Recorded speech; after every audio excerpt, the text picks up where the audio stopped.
Has anybody been hurt by a salesperson in here? Yeah, me too. Yes. I know. You can't see Mostly this by on the myself. podcast, but there are millions of people in this room, and they all raise their hands. And it's true. It's most of them are actually just trying to get what they want, not what you want. We're all about turning a crappy situation into something positive. $250,000 of credit I card debt. still remember the day when no one turned up. Throw it in the garbage and start from I scratch. could give myself a chance, so I started something. I mean, I think that counts as from poop to gold. This episode is brought to you by Divvy. Hey everyone, welcome back to From Poop to Gold. I'm Daniel Harmon, Chief Creative Officer at Harmon Brothers. My guest today is Marcus Murphy. Welcome, Marcus. Hey, happy to be here, Dan. Marcus is the head of business development and partnerships at DigitalMarketer. Yep. You actually interviewed me. Did interview you. Yeah, back in Texas, which was a lot of fun. And Marcus is very active on LinkedIn. Very. And you do a lot of public speaking. You're very involved in traffic and conversion. Yep. Our conference, yeah. Yeah, your conference there. And from what I understand, you're really trying to break down a lot of the stigmas around being a quote-unquote salesperson, right? Yes, there's a lot of them. Okay. Do you want to know what they are, Dan? I would. How about just one big one to start us off? Yes, Because let's do I that. think most salespeople, has anybody been hurt by a salesperson in here? Yeah, me too. Yes. I know. You can't see Mostly this by on the myself. podcast, but there are millions of people in this room, and they all raise their hands. And it's true. It's most of them are actually just trying to get what they want, not what you want. And I think that's the part. It's like a quota-carrying salesperson is never going to really care about you as much as you care about you, but they also want to get in your wallet and then your home and steal your kids. So it is something I'm trying to overcome. Very cool. So there's one of the stigmas. And so how did you come to this position where you're at DigitalMarketer? Give us a little bit of your background. Yeah, it's actually funny. I was getting prepped up here, and she said, one of the things you should think about is what was your poop to gold story? And I laughed really hard because I was like, I'm kind of still poop, if I'm honest, And I think that's been very helpful. That's been very helpful for me to have that mentality to be like, you know what, you're kind of still poop. And I think, but my poop to gold story is really interesting. I actually graduated high school with a 1.78 GPA, and I think, congratulations. No, thank you. Yeah, I went to class once, is what that means. That's And I think my gold story is that I think I hated school. Really, really hated school. Really good at social with people, EQ super high, but man, like it pretty much 1.78 says you're dumb. And so I did go to college. I did. And when I went to college, I realized that you could just read and take tests and get A's. And so I did that for 4 years, but I also was a student body president, and I did a bunch of that stuff, and was I really cared about the community aspect. So that kind of like spurred in, like, people ask this, it's like funny, it's been a 15-year journey to be like a speaker or be somebody who has something to say, and it's something I've always wanted, right? But it comes with so many different things. So I was on a crash course with Ryan Dice probably like 15 years ago, right? Like I didn't know who he was. I had no idea what this game was. I didn't know what stages were. But I think that what I really wanted in life was like, how do I affect people? And I tried it through sports. I tried it through, student government. I think I eventually found out, wow, you should probably start sharing with people what's working and because people like when you share. And so I finally, after 10 years of not having anything to share, finally have an abundant amount of things to share. And then that's a perfect timing because that's when I met Ryan. I was kind of in the first part of my life where I was like, man, I've got some experience and I'm going to go out there. And I saw Ryan speak for the first time. I called my wife. I was in London and he was in London, and I saw him speak, and I was like, I think I want to work for this guy. And for those that don't have the context of our previous Sure. podcast, so Ryan is the founder. Yeah, Ryan's the founder and CEO of DigitalMarketer. Huh. He's a pretty good communicator himself, and Yes. But he impressed me because what I thought he had the ability to do was everybody was hanging on every word, but he was just telling them things that he was giving them useful information. It wasn't, personal development. It was like, hey, if you want to actually go out and affect people's lives and have a really good business. And I was like, man, that is such an economic, because I care about that. I'm like, man, economic solution, 95% of businesses fail in the first 5 years. And that's terrible. That's a terrible epidemic. And I was like, this guy actually may know what he's talking about. And wouldn't it be amazing if I could just be in proximity? Who knew, that I would be on his executive team and traveling all over the place and representing our company and talking. Like, I don't know anybody else, but it's really weird. Like, my mom thinks I'm a unicorn, by the way. She's like, what do you do again? How do people pay you? Why do they want to listen to you? She has like a cat podcast. So she's like, working her way in there. But yeah, she doesn't really quite understand what I do. It's like, who's coming to listen to you and why, But yeah, I think it was a really cool to see that from early on, it didn't really define like the academia piece wasn't, there, but I really quickly realized what my skills were. Yeah. And from there I've spurred on. I'm not the smartest guy in the room. So that's why I think poop to gold is a funny question for me, because I still think I'm kind of poop, but I've known enough now of exactly what I'm good at. I know what I'm terrible at. And I really try and surround myself with people that kind of help me with the terrible part. Yeah. Maybe not the smartest guy in the room, but probably the most social. I mean, it's insane. Yeah. Yeah. I saw some people tonight. They couldn't hang, by the way. It was like super late last night. When you're at an event, you just go out and you see people. So it's like 1:00. And I've got like a rhythm now with that. And so this morning I see everybody and they're like in hoodies and they're just looking all bad. And I'm like, I had a great walk this morning and like I was there with you. But I feel like I've kind of just been like, I'm so excited to see people and do this and see you, that kind of supersedes a hangover for sure. Yeah. Very good. That's your way of overcoming it. Yeah. So you're a big time networker. Yeah. It's a lot of what you do. In addition to being a very dynamic public speaker and sharing a lot of ideas, but obviously your job in forming strategic partnerships and in business development is just tons of face-to-face. It sounds like it's always kind of been natural to you. Mhm.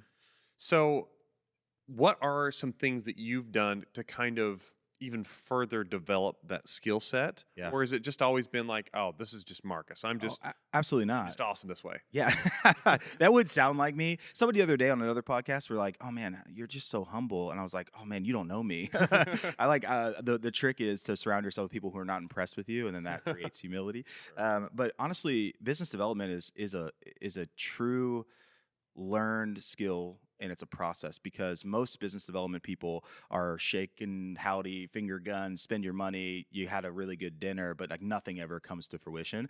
And so for me, I'm more into the idea of how do you monetize relationships. And that sounds icky because you go, oh, like I thought we were friends. No, some of my closest friends I've made the most money with in my life. And I think that With, not from. yeah, not from, but Good with. distinction there. And I think the interesting part is people always want to go hyper relational first.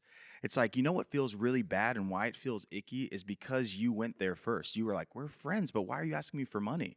Like, what do you mean? No, what I've found out is you actually need small transactional wins with people first that builds the trust that allows for the relationship to unfold. Yeah. And so some of the closest people in my life, some of these big companies and brands and logos we all talk about at DigitalMarketer, the ones we've really loved a lot, they actually came from winning together in micro ways with smaller investments that turned into bigger ones, that turned into co-marketing, that turned into acquisitions, right? Like those acquisitions, those home runs shouldn't be the goal when you start a relationship. It should be a base hit. And I think that I learned that the hard way, but I've also learned it, and that's been my secret to success, is small transactional wins that turn into great relationships, not the other way around. You can't go hyper relational first. Let's just bunt together first. Yeah, let's go ahead and bun it out. Yeah. That sounds terrible. And then from there, we'll worry about swinging for the fences, right? Yeah, exactly. Or like you said, or just getting too personal too quick, right? I mean, call your shot. Like I look at organizations and people in unique ways. Like I think there are a lot of people that you should surround yourself with that totally may never turn into anything, right?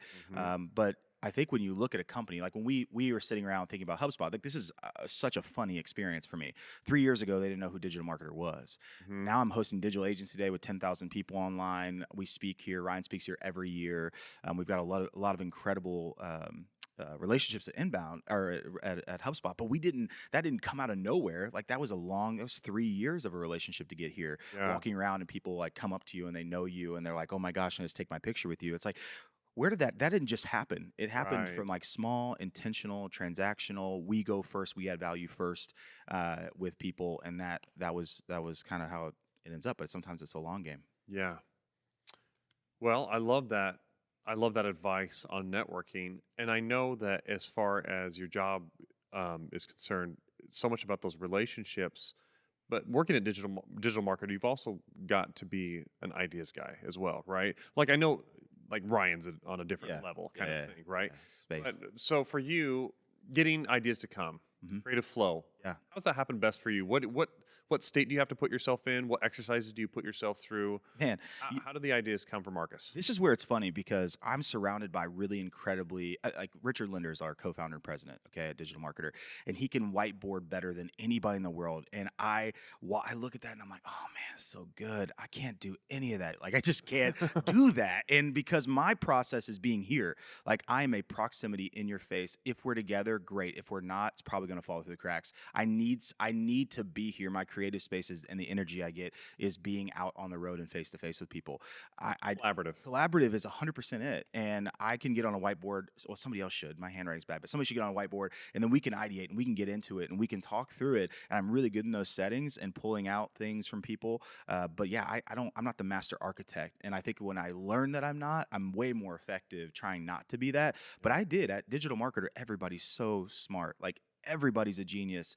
Actually, we did this big personality test, and it's like INTJ, ENFP, butterfly, right? So I have to say that I tried really hard. Some people, for those that don't know what you're talking an about. introvert versus an extrovert. Most of the folks on our executive team were introverted, and they're very like pragmatic and very whatever. And I'm very like big picture, way out there. Like how do we bring that in? Bring some energy to something. I can't sit still. Like there's some things there.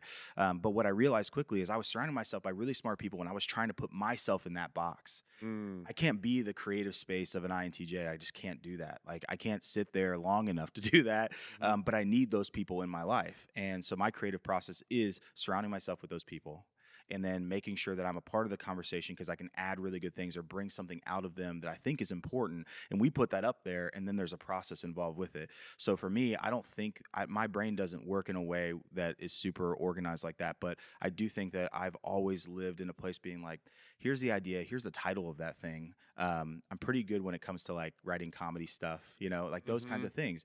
But I need the freedom and the space to do it, surrounded by people who can actually take action on those steps. And that's kind of been the creative process. Yeah. Very cool. Now let me ask, do you have anything really cool coming up that you want to talk about? Yeah. So I've been on the road now for 2.5 months almost. Okay. So we just been on this crazy world tour. Just got back from Australia. Before that, it was like New York and just all these little bounce around cities. Yeah. And then I'm here. I'm actually taking some time off. I have a family. People are just like, this guy literally must be not. How is he married? You see my ring? But I have a family, and they're coming to join me, which is pretty exciting. We're taking a week here on the East Coast, and then we head down to New York City in 2 weeks to go to Digital Agency Expo. So this is an agency only event that we're doing from the 17th to the 19th, and it's been so much fun. I mean, Gary Vaynerchuk's headlining, but also Mark Roberge will be there, who I love, and I'm a super big fan. And I had such a man crush on him. And it's funny because I had drinks with him last night, and he's a really cool guy and a good friend. But 3.5 years ago, he was a million miles away from me. Yeah. Like I read his book on an airplane flying to Miami and coach, and like was trying to figure out how I was going to get a job at Digital Marketer. And now Mark calls me. And so I just think that it was crazy what's happened in 3.5 years. Yeah. But that is that's something I'm very excited about, to have all these really amazing people come down to New York, 34 speakers over 3 days just for agencies and speaking directly to them in that audience. Very cool. Yeah, it's gonna be cool. Yeah, because your mission over at Digital Marketer, I forget what the number is that you're looking to do. 1,000. It's doubling Within the size of 10,000 businesses. Yeah, doubling the size of 10,000 businesses. You can't do it alone. You always have to empower a whole lot of other people to be able to do that. Yeah, we actually realized we couldn't do it. Yeah. Mission statements are really interesting because we throw these big things out. You talk about big ideas. Like Yeah. you throw out a big idea, and it's like 10,000. We're gonna double 10,000 businesses, and then we realized 5 years in, we're like, oh crap, like we can't do that. Yep. We can't. And we just couldn't do it alone. So we actually ended up launching this agency program, which all of us were like, what the heck do we do with that? People, how do they want to be a part of this community? And we ended up, now we're at around 600 agencies in 27 countries and speak 14 languages. And we knew that they would take our mission and our content and our values further than we ever could. And so we needed a partner. So that's why I think I'm so passionate about partnerships and the power of them, is because I think I've seen people take it, and the only way we're steady pacing toward our mission, but that's because of these people who had putting on the digital marketer hat a little bit and kind of taking it places we can't. Another question following up on networking: what would you say the difference between networking on LinkedIn and networking in person, Real life. in real life? It's funny. they should be the same. The reason why I say that is because people come up and they do things that they would never do in real life on the internet. And it's crazy because usually these messages are really funny. I don't know if you get, you get, I've seen you be more active on LinkedIn, by the way. A little bit more. I've been excited to see that. I will be more. I'm gonna start following Do your lead. you get messages that are just ridiculous? Random stuff all the time. I get messages. Anybody else get messages on there? You're like, what in the world? I get the sales pitch stuff, like the stereotypical sales pitch stigma stuff. Yeah. In the first line or two, and I literally delete and gone. Yeah. So most people act weird because you wouldn't do that in real life. You wouldn't walk up to somebody and be like, hey, how you doing? My name is Marcus. Let's go back to my place. Because that's literally what it sounds like. You've built no trust or relationship, yet you're acting as if a network or a social network has any kind of different, like you're a human being, so go be that. People will, I get off stage and people ask me questions, and there was this couple young salespeople yesterday, and they're like, hey, how do we write a really good like sales message to people when we want them to buy from us? And I said, how are we doing it now? Because I would love for you to treat me like a human being online. And how would you pitch me now? And they're like, well, we have this really cool thing. I'm like, I'm not interested. Yep. Because you didn't talk to me. If you talk about me and you make it about me and you stop talking about your thing, then you can do that online. And all of a sudden, networking becomes really easy. Like I've built a following by basically being more interested in other people than myself. And if I can continue to throw value every single day. The conversations come offline where I get an opportunity to talk about myself. Because the normal thing is, hey, Dan, how are you? Yep. Great. Well, eventually, I bet you're going to ask me how I'm doing. No. No, I'm kidding. No, Dan's dysfunctional and not normal human. But I think that, for sure. Yeah. If you start with, hey, how's it going? Oh, did you speak earlier today? Yeah. What did you speak on, The last nugget I'll give you, because this isn't taking too long, this question, but the one thing that I've realized that networking on LinkedIn, the real successful people that are doing it are focusing heavily on content. And the connection is 3 C's really. It's you're going to start from content that starts conversations that creates community. And that's been my 3 C's that I've been teaching this whole time, is like content that doesn't create conversations is really just noise. And we have enough content, Dan. Like we are not without content. We don't have a content problem. We have an implementation problem, and we have a lack of conversations problem. So if you want to win online with networking, whether it's LinkedIn or any other platform, it's you put out really great content, you serve your community, and you help that content should lift up conversations, which makes it really easy to start talking about yourself eventually. Very cool. Yeah. Is there anything you'd like to point our audience towards, like if they're gonna look you up, or is it something else you'd like to point them at if they're gonna go look it up? Yeah, no. The other thing I'm excited about, so I have another LinkedIn Learning course coming out in December, and I've had such a great experience becoming an author on that platform. And this next one's aligning sales and marketing, which is going to be a lot of fun. It's really funny. Like if you ever sat down and actually gone through one of these courses, it's like 3-minute micro videos. There's like 20 of them, right? And I've gone through them a lot. I'll tell you, I can't help but be irreverent. So I'm already looking at all the scripts before we go in there. And there's a lot of like, Katy Perry references. There's a lot of like, you're like, oh, how do you bridge the gap between sales and marketing? It's like, well, I need to tell you that most people, sales and marketing teams have traditionally hated each other and been so different. So I'm going to speak directly into a lot of that, which is going to be a lot of fun. So I would say LinkedIn would be a really great place to connect with me on. That's where I share. That's where Marcus Murphy. Yeah, Marcus Murphy on LinkedIn. And also DigitalMarketer.com is the place where all of my LinkedIn courses live. Everybody can kind of access that information in the community there. Very cool. Yeah, Thank you so much for taking the time to come. Yeah, absolutely. On. Thanks, Dan. Appreciate it. Got your Oh, gift thanks. here. Hey, I think you already have one. I have 14 of these. Yeah. But you know what? I gift You know what? these. No, I want to take that. I'm literally going to go somewhere today and be like, I got you this book, and I had to slave through an interview to get it. So yeah. So but it's it's a copy of From Poop to Gold. It's our book. Marcus sign does it? have no, I will. Perfect. There we go. Thanks, Well, Dan. thank you guys so much for listening. Remember to subscribe to this podcast for more good stuff coming up, and we'll see you on the next one. Thanks, Dan. Thanks, Marcus. Thank you to our sponsor, Divvy. Divvy is a business credit card that's made a huge impact on Harmon Brothers. So in the past, we used to just use standard cards, and we'd give them to a few employees, and they'd go out and spend money. And then afterwards, we would find out how much they spent. Sometimes they stayed within budgets, other times they didn't. But with Divvy, it's a little bit different. We issue those cards to our employees, and we can manage before the money is spent exactly what their budget is for any given project. So with Divvy, it's different. Divvy gives you the controls before the money is spent instead of just looking at the damage after the fact. The The way it works is you issue a card to all your employees. We do it for every single employee, even including our interns. There's no cost. It's each employee gets a card, and it's no risk because they can't spend any money from the card unless we allocate money to them to be able to spend it. So we have full controls and full visibility over who is spending and where the money is going. And so this has made a huge impact on us because now we have much tighter controls on our project budgets, and it's a lot safer too. Yeah. At the end of the day, it's a lot more secure than sending a whole bunch of employees out with credit cards that you're trying to keep track of. Wait, who has the card now and how much has been spent on that? That's all happening in real time through the app, and our finance team just loves it. Yeah, the finance team loves it. We love it because it gives us peace of mind that the money is actually being controlled and that there's, not wild expenditures going on out there. Yeah. And even our project teams love it. The producers and the project managers really appreciate the insights that they get into their project budgets rather than having to wait until after the fact to see what the damage was. So Divvy is a free service that if you're interested in it for your business, you can check them out at getdivvy.com/Harmon Brothers. That's get, G-E-T, divvy, D-I-V-V-Y.com/Harmon Brothers.